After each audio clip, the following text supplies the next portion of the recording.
Breaking news భద్రాచలంలో 15 గంటలుగా rescue operation కొనసాగుతుంది. శిథిలాల కింది నుంచి హాస్పిటల్కు తరలించిన కామేశ్వరరావు చికిత్స పొందుతూ మృతి చెందాడు. శిథిలాల కిందే ఉపేందర్ అనే కూలీ చిక్కుకున్నాడు.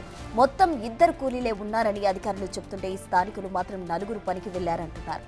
30 సంవత్సరాల పాత భవనంపైనే కొత్తగా నిర్మాణం మొదలుపెట్టడం వల్ల ప్రమాదం జరిగినట్టు తెలుస్తోంది.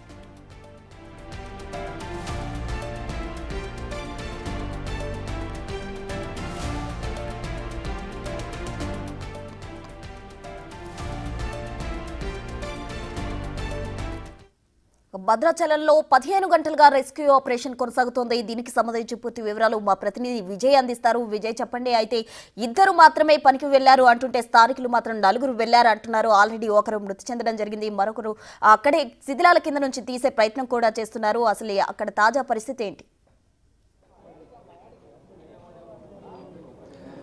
ప్రసూన, అయితే ఈ శ్రీపాదరావు అనేటువంటి వ్యక్తి అక్రమంగా నిబంధనలకు విరుద్ధంగా నిర్మిస్తున్నటువంటి 6 అంతస్తుల బిల్డింగ్ అయితే పేక మెడలా కూలిపోయినటువంటి విషయం మనకు తెలిసిందే. గత 15 గంటలుగా కూడా ఇక్కడ ఎన్డీఆర్ఎఫ్, ఫైర్ సిబ్బంది, పోలీసులు, ఇతరతర సిబ్బంది కూడా ఇక్కడ రెస్క్యూ ఆపరేషన్స్ అయితే చేపడతా ఉన్నారు. ఇక్కడ సుమారుగా 3-4 ఎగ్జావేటర్స్తో కూడా రెస్క్యూ ఆపరేషన్స్ అయితే చేపడతా ఉన్నారు. ఆ రెస్క్యూ ఆపరేషన్లో భాగంగా బిల్డింగ్లో ఉన్నటువంటి ఐరన్ రాడ్స్ అన్ని కూడా వాళ్ళకు అధికారులకు ఒక చికాగ్గా మారినటువంటి పరిస్థితి అయితే కనిపిస్తూ ఉంది. ఎందుకంటే అవి దాంట్లో ఉన్నటువంటి సిమెంట్ ఏదైతే కాంక్రీట్ మెటీరియల్ అదంతా కూడా బయటకు వస్తుంది, కానీ ఆ ఐరన్ రాడ్స్ మాత్రం బయటకు అయితే రావట్లేదు. దానికి సంబంధించి గ్యాస్ కట్టర్స్ని కూడా తీసుకొచ్చి ఆ ఐరన్ రాడ్స్ అన్నింటిని కూడా ఫైర్ సిబ్బంది, అలాగే ఎన్డీఆర్ఎఫ్ సిబ్బంది, పోలీసులంతా కూడా చాకచక్యంగా గ్యాస్ కట్టర్స్తో ఐరన్ రాడ్స్ అన్నింటిని కూడా కట్ చేస్తూ ఉన్నారు. ఇప్పటికే శిథిలాల కింద ఇంకొక వ్యక్తి కూడా ఉన్నట్టుగా కూడా చెప్తా ఉన్నారు. కానీ స్థానికులు మాత్రం 4 వ్యక్తులు పనికి వచ్చారు అని చెప్పేసి కూడా చెప్తున్నటువంటి పరిస్థితి అయితే ఉంది. నిన్న రాత్రి 2:30 గంటల సమయంలో కూడా కామేశ్వరరావు అనేటువంటి ఒక కూలీని కూడా బయటకైతే తీశారు ఎన్డీఆర్ఎఫ్ సిబ్బంది. ఆయనని హాస్పిటల్కు తరలించి చికిత్స నిమిత్తం హాస్పిటల్కు తరలించగా చికిత్స అనంతరం అయితే చికిత్స పొందుతూనే కామేశ్వరరావు కూడా మృతి చెందినటువంటి సిచ్యువేషన్ అయితే ఉంది. ఇక ఉపేందర్ అనేటువంటి మరొక కూలీ కూడా ఈ భవనాల కింద, ఈ శిథిలాల కింద ఉన్నట్టుగా కూడా చెప్తా ఉన్నారు. వారి కుటుంబ సభ్యులు కూడా నిన్న అటు ఎస్పీ అలాగే కలెక్టర్కు సంబంధించినటువంటి వాహనాలకు అడ్డుపడి కూడా మా కుటుంబ సభ్యులను మేము ఎప్పుడు చూస్తాం, ఎప్పుడు కలుస్తాం, ఖచ్చితంగా మీరు వాళ్ళకు ప్రాణాలతో వాళ్ళని బయటికి తీసుకురావాలంటూ కూడా ఈ అధికారుల వాహనాలకు అడ్డుపడి కూడా కొంత ఆందోళన చేసినటువంటి పరిస్థితి అయితే కనిపిస్తూ ఉంది. మొత్తానికి మాత్రం ఈ 15 గంటలుగా కూడా ఇక్కడ రెస్క్యూ ఆపరేషన్స్ అయితే కొనసాగుతున్నటువంటి పరిస్థితి అయితే కనిపిస్తూ ఉంది. గ్యాస్ కట్టర్స్ మనం చూడొచ్చు, ఆ గ్యాస్కు సంబంధించినటువంటి కట్టర్స్ కూడా తీసుకొచ్చి అడ్డుగా ఉన్నటువంటి ఊచలు ఏవైతే ఉంటాయో మొత్తం ఐరన్ రాడ్స్ అన్నింటిని కూడా కట్ చేస్తూ ఉన్నారు. మరోపక్క ఒక్కొక్క ఏదైతే ఒక్కొక్క మూల నుంచి కూడా పూర్తిగా బిల్డింగ్స్ని ధ్వంసం చేసుకుంటూ ఆ శిథిలాలన్నింటినీ కూడా ఎగ్జావేటర్స్ ధ్వంసం చేసుకుంటూ లోపలికైతే వెళ్తూ ఉన్నారు. ఇప్పటికే ఒక వ్యక్తిని కూలిని బయటకైతే తీసుకొచ్చారు. సో లోపల ఉన్నటువంటి మరొక వ్యక్తి కోసం కూడా నిర్విరామంగా అయితే బృందాలన్నీ కూడా రెస్క్యూ టీమ్స్ అన్నీ కూడా ఆ బృందాలు అయితే పనిచేస్తూ ఉన్నాయి. ముఖ్యంగా ఆ ఎగ్జావేటర్స్తోని ముందు వాటన్నిటిని ఆ శిథిలాలని బీమ్స్ ఏవైతే మన బిల్డింగ్స్కు సంబంధించినటువంటి స్లాబ్స్కి సంబంధించినటువంటి బీమ్స్ ఇతర మెటీరియల్ ఏదైతే ఉందో దాన్ని అన్నింటిని కూడా కూలగొట్టిన తర్వాత మొత్తం అంతా బద్దలు కొట్టిన తర్వాత ఇవ్వనటువంటి మరొక ఎగ్జావేటర్తో దాన్ని బయటికి తీసేటువంటి కార్యక్రమం అయితే జరుగుతూ ఉంది. గత 15 గంటలుగా కూడా ఈ రెస్క్యూ ఆపరేషన్ అయితే నిరంతరంగా కూడా సాగుతూ ఉంది. నిన్న రాత్రి 2 గంటల వరకు కూడా 2:30 గంటల వరకు కూడా జిల్లా కలెక్టర్ అలాగే జిల్లా ఎస్పీ కూడా ఈ యొక్క ఆపరేషన్లో పాల్పంచుకొని ఇక్కడే ఉన్నటువంటి సిచ్యువేషన్ అయితే ఉంది ప్రస్తుతం. సో మరొక గంటన్నర పాటు కూడా ఈ రెస్క్యూ ఆపరేషన్ కొనసాగితే తర్వాత ఆ పర్సన్ అయితే బయటికి తీసేటువంటి ఆ ఉపేందర్ అనేటువంటి పర్సన్ అయితే బయటికి తీసేటువంటి అవకాశం ఉంది అని చెప్పేసి కూడా చెప్తా ఉన్నారు. సో కొంతమంది సిబ్బంది కూడా ఉన్నారు, అలాగే ఇంజనీర్ కూడా ఉన్నారు. వాళ్ళతో కూడా మాట్లాడేటువంటి ప్రయత్నం అయితే చేద్దాం. రెస్క్యూ ఆపరేషన్స్ ఎలా జరుగుతూ ఉన్నాయని చెప్పేసి కూడా అడిగి తెలుసుకునేటువంటి ప్రయత్నం అయితే చేద్దాం. ప్రస్తుతం సార్, ఎలా జరుగుతుంది సార్ రెస్క్యూ ఆపరేషన్? చాలా బాగా జరుగుతుందండి. ప్లీజ్ సార్, ఇప్పుడు ఆ పర్సన్ని బయటికి తీసేటువంటి ఛాన్స్ ఉందా సార్? ఉందండి తీయడానికి. సో వాళ్ళు ఇప్పటికే రెస్క్యూ ఆపరేషన్లో అయితే నిమగ్నమైనటువంటి పరిస్థితి అయితే ఉంది ప్రస్తుతం. ఖచ్చితంగా ఆ లోపల చిక్కుకున్నటువంటి వ్యక్తులను కూడా బయటికి తీస్తామన్నటువంటి ఆ ధైర్యంగా అయితే చెప్తా ఉన్నారు. బట్ ఇప్పటికే నిన్న రాత్రి బయటికి తీసినటువంటి కామేశ్వరరావు అనేటువంటి వ్యక్తి కూడా ఆసుపత్రిలో చికిత్స పొందుతూ ప్రాణాపాయ స్థితిలో బయటికి తీశారు. చికిత్స ముందు ఆయన కూడా ప్రాణాలు విడిచినటువంటి పరిస్థితి కనిపిస్తూ ఉంది. లోపల ఉన్నటువంటి ఉపేందర్ అనేటువంటి వ్యక్తికి సంబంధించినటువంటి కుటుంబ సభ్యులు కూడా ఈ ఘటనా స్థలానికి చేరుకొని ఖచ్చితంగా ఆ వ్యక్తి ఎవరైతే ఉపేందర్ ఉన్నారో వాళ్ళ ఫ్యామిలీ మెంబర్స్ అందరూ కూడా ఆయన ప్రాణాలతో బయటికి తీసుకురావాలని చెప్పేసి కూడా సిబ్బందిని వేడుకుంటా ఉన్నారు. అలాగే ప్రభుత్వానికి కూడా విజ్ఞప్తులు అయితే చేస్తూ ఉన్నారు. సో మరీ ముఖ్యంగా ఇక్కడ సుమారుగా 65 నుంచి 70 మంది ఎన్డీఆర్ఎఫ్ అలాగే పోలీసులు ఇతరత్ర సిబ్బంది, ఫైర్ సిబ్బంది కూడా మొత్తం ఈ యొక్క రెస్క్యూ ఆపరేషన్లో అయితే పాల్పంచుకొని గత 15 గంటలుగా కూడా రెస్క్యూ ఆపరేషన్ అయితే కొనసాగిస్తూ ఉన్నారు.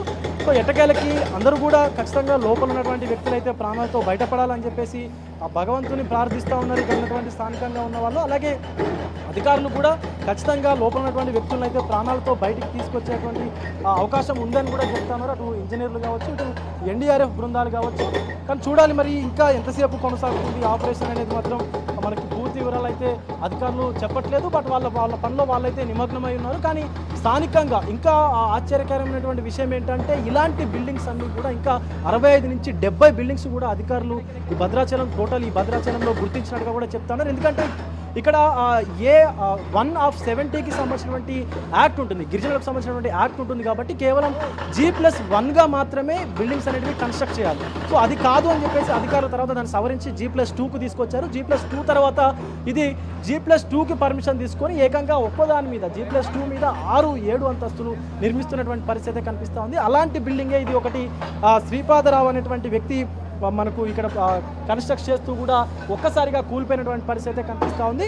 సో అలాంటి బిల్డింగ్స్, ఇలాంటి ఎవరైతే అక్రమంగా నిబంధనలకు విరుద్ధంగా నిర్మిస్తున్న బిల్డింగ్స్ ఉన్నాయో అవి అధికారులు గుర్తించేటువంటి పనిలో పడ్డారు. ఇప్పటికే 65 నుంచి 70 బిల్డింగ్స్ని కూడా అధికారులు అయితే గుర్తించినట్టుగా కూడా తెలుస్తూ ఉంది. ఇదే రీతిలో ఎలాగైతే కూలిపోయేటువంటి సిచ్యువేషన్లో ఉన్నటువంటి బిల్డింగ్స్, అలాగే నిబంధనలకు విరుద్ధంగా ఉన్నటువంటి బిల్డింగ్స్ కూడా అధికారులు అయితే గుర్తిస్తూ ఉన్నారు. ఒకవేళ చట్టపరమైనటువంటి చర్యలు కూడా ఆ బిల్డింగ్స్ మీద తీసుకుంటామని అధికారులు చెప్తా ఉన్నారు. వాళ్ళంతా వాళ్ళే డిమాలిష్ చేసుకుంటే ఓకే, లేదంటే ఖచ్చితంగా ప్రభుత్వం తరపు నుంచే వాటిని నిలమట్టం చేస్తామని చెప్పేసి కూడా వాళ్ళకి చెప్పేటువంటి అవకాశం అయితే కనిపిస్తూ ఉంది. కానీ ఇక్కడ దారుణమైనటువంటి విషయం ఏంటంటే ప్రసూన విజయ్, అక్కడ విజువల్స్ లో చూస్తే అంత ఈజీగా క్లియర్ అయ్యేలా కనిపించడం లేదు. మొత్తంగా కూడా అక్కడ శిథిలాలు క్లియర్ చేయడానికి ఎక్కువ సమయం పట్టే అవకాశం కూడా కనిపిస్తుంది.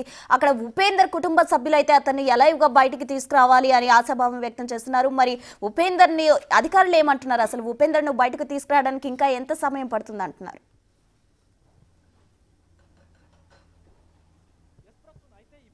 ఉపేందర్ దాంట్లో ఈ బిల్డింగ్ శిథిలాల్లో చిక్కుకొని సుమారుగా 16 గంటలు అయితే కావస్తా ఉంది. ఆయన కుటుంబ సభ్యులు కూడా ఖచ్చితంగా ఆయన్ని ప్రాణాలతో బయటికి తీసుకురావాలని చెప్పేసి కూడా అధికారులకు అయితే విజ్ఞప్తులు చేస్తూ ఉన్నారు. అటు ఎస్పీకి, జిల్లా ఎస్పీకి, జిల్లా కలెక్టర్కి కూడా విజ్ఞప్తులు అయితే చేస్తూ ఉన్నారు. అయితే స్థానికంగా ఇక్కడ మనం పరిస్థితి చూసుకుంటే మాత్రం ఖచ్చితంగా ఈ రోజంతా కూడా ఈ రెస్క్యూ ఆపరేషన్ కొనసాగేటువంటి అవకాశం అయితే కనిపిస్తూ ఉంది. ఎందుకంటే భవనంలో పనులు మొత్తం కూడా భవనం అంతటా కూడా పనులు జరుగుతాయి. కాబట్టి ఈ చివరనకు కూలీలు ఉంటే మాత్రం త్వరగా వాళ్ళని బయటికి తీసుకొచ్చేటువంటి అవకాశం ఉందని చెప్పేసి ఇక్కడ ఉన్నటువంటి చీఫ్ ఇంజనీర్ చెప్తా ఉన్నారు. అలాగే ఎన్డీఆర్ఎఫ్ బృందాలు కూడా చెప్తా ఉన్నాయి. ఒకవేళ కనుక బిల్డింగ్కు ఆ చివర కనుక ఉంటే కొంత లేట్ అయ్యేటువంటి పరిస్థితి కూడా ఉందని చెప్తా ఉన్నారు పర్సన్. ఎందుకంటే ఆ 3 చివర్లు అంటే 3 వైపులా కూడా బిల్డింగ్స్ ఉన్నాయి, ఈ ఒక్క వైపు మాత్రమే ఖాళీగా ఉంది.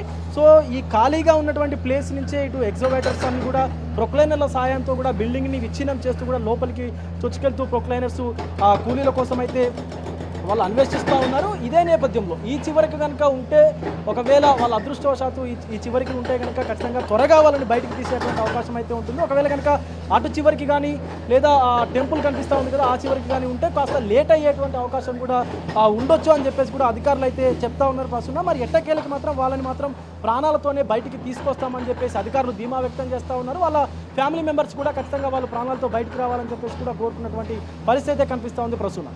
Right Vijay, thank you.